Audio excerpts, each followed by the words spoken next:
Canning meat is a great way to preserve any kind of meat for later use.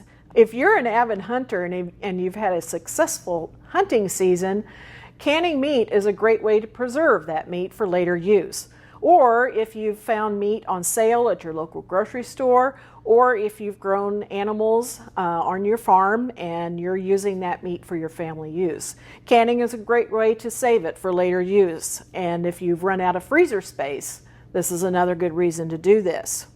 So you want to start with really lean meat. For example, these meats that I have right here, this is beef. Stew meat is what this is. Canning is a great way to use meat that's less tender, those tougher cuts of meat, because the canning process will make that meat fork tender in the end.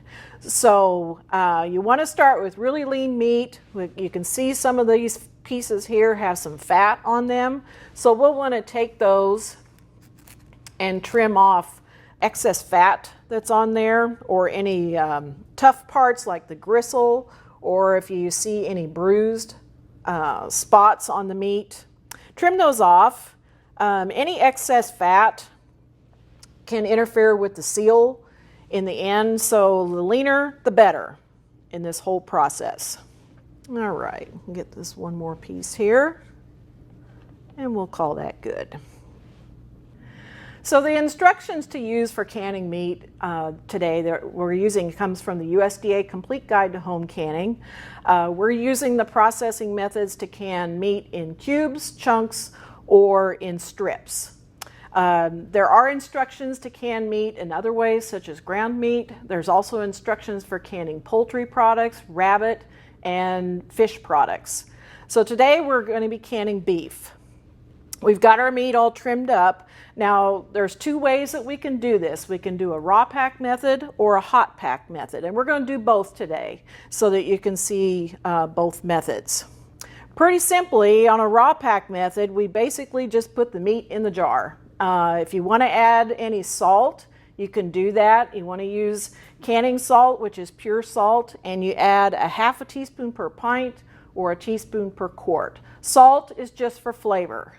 There's no preserving qualities coming with the salt for the meat, so it's just to add flavor. So you could leave it out if you so choose.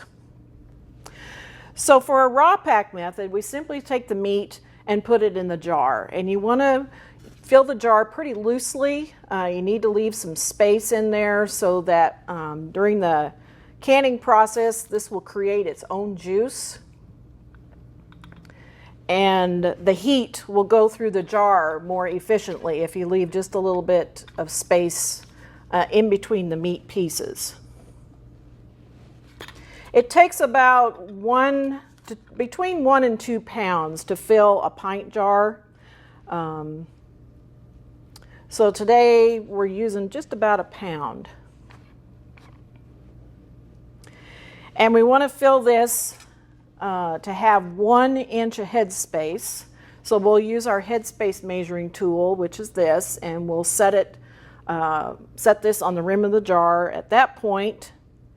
And I'm going to squish that down just a little bit. And that's about 1 inch headspace. So that's where we want that. So now we've got our jar filled. Now we need to apply the lid. First thing we want to do is just make sure that the rim of the jar is clean. So we use a paper towel and wipe that off. And then we're ready to apply the lid. And these lids have been warmed in hot simmering water. You could leave them cold. The lids do not have to be warmed. If you do warm them up, you just don't want to boil them, because boiling will soften the red sealing compound too much, and then they may not seal at all. Then we're ready to apply the ring, and we screw this down until what we call finger tight. Basically, the ring stops moving, and then we're ready to put that jar in the canner.